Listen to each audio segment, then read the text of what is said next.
Hello everyone, Logan from Curated Avalon, and today I have one of my all-time favorite fountain pens, the Monteverde Invincia Deluxe.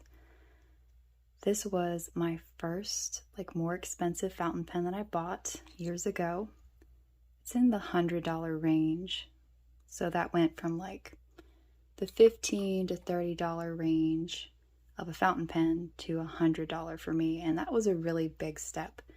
I'd used a couple cheaper pens and made the decision that I did in fact want to invest in a nicer fountain pen, and it was one of the best decisions I've ever made.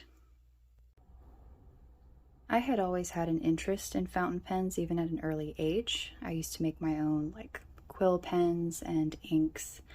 It was a lot of fun, and as a teenager I got into fountain pens just out of interest in long-lasting inks, which led me to Noodler's ink and some of the cheaper Pilot Metropolitan fountain pens.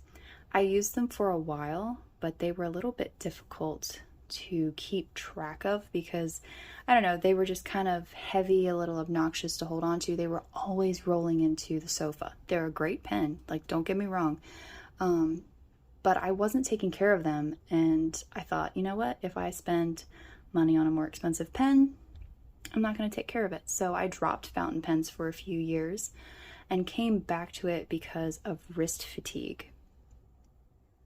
I was having so much wrist fatigue to the point where I couldn't write with a ballpoint pen for 20 seconds before I would have to put it down. Gel pens I could write for a few minutes and still would have to rest, and I thought I really need to find a solution.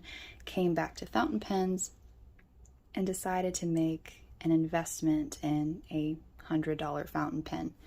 One of the best decisions I have ever made in my life, and I'm just so grateful for that experience. So I bought this one from Goulet Pens a few years ago, and I decided on the Invincia Deluxe because it said it was a heavier pen. I love black carbon fiber. I loved the look of it. I was pleased with the reviews. And just overall, I thought, you know what? I think this will be the one for me. I bought it, and unfortunately, I could not get it to write. Not for the life of me. I tried every trick. I was scared to adjust it because I thought, what if I do something wrong? And then, I'm out $100. Oh my goodness.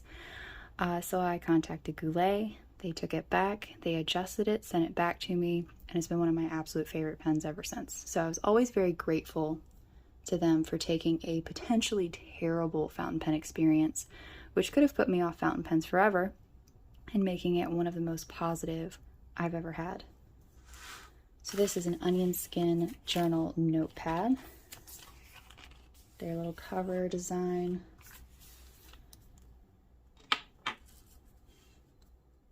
And the reason I have not been using this pen as much lately is you may have noticed a lot of the coatings are coming off. So this would have been all black. You can see the brass revealed underneath, and the black is also flaking off of the top. So what's been happening with that is that the flakes have been falling into the cap, which has then been getting into the nib itself. So it's been getting clogged a lot. It's been kind of a pain, and I've been sad about it. And I think I actually bought more pens out of sadness for this pen not being as reliable.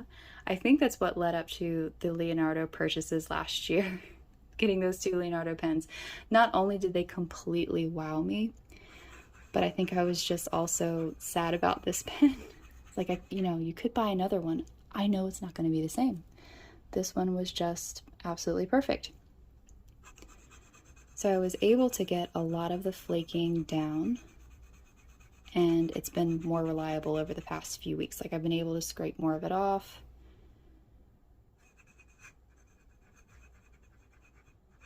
And I haven't contacted Monteverde. I don't know if they would do anything about it. It's just this pen is the perfect one.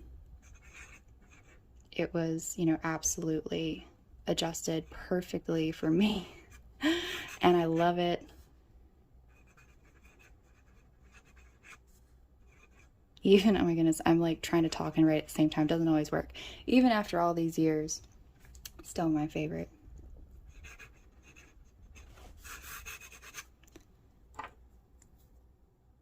This does have a medium nib, if I can get it to show up. There we go. Medium nib, which is what I went with, not knowing if I would like a fine or extra fine. I thought, well, everyone says to kind of start with medium for your first pen and work your way from there.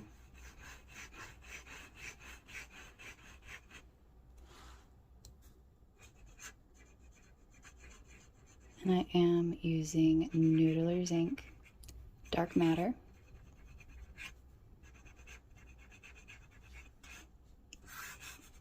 It just lays down the ink so nicely. I barely have to touch the paper with it. It's so comfy.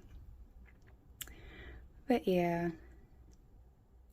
So I haven't been using it on the channel as much, simply for that reason.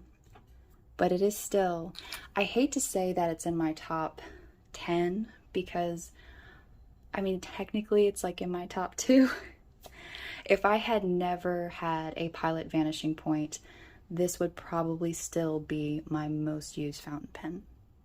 The Vanishing Point overall is a little bit more comfortable and more practical with that click to open versus screwing off the cap. But yeah, this is just one of my absolute favorite experiences. And I'm glad it still works. The pen still works. It just, I have to watch it and I have to keep the grit from getting in the nib. And I would recommend this pen, even with that issue. I think it would be great to be resolved, but all things do wear away. But I definitely got my money's worth out of this pen. I adore this pen to such an extent that I carried it everywhere with me. Absolutely everywhere. And if I left it somewhere, like if I was at my parents' house and accidentally left it, I would drive back. I don't care if it was midnight at night. I would drive back and get it because I was like, oh, I have to have my pen for the next morning. And that is what led to buying more fountain pens because I was convinced. I was like, well, I'll just need one. Just one good one.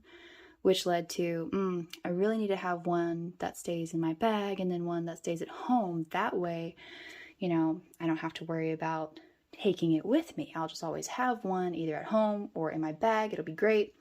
Which led to Lord knows how many fountain pens I have now. So that went from, oh, I need one for home, one for on the go, to, oh, you know, I really need one to have red ink and blue ink and all the different inks that I'm using. That would be really great so I don't have to swap as often. So yeah, it started the madness. It was worth it. This was the only one I used for a while, and someone even gifted me my second one. I didn't even purchase it myself, and yeah, just got the addiction going. But I love this pen and I've been very grateful for it. Thank you so much for watching. I would love to hear about your first fountain pen experience. Let me know in the comments below.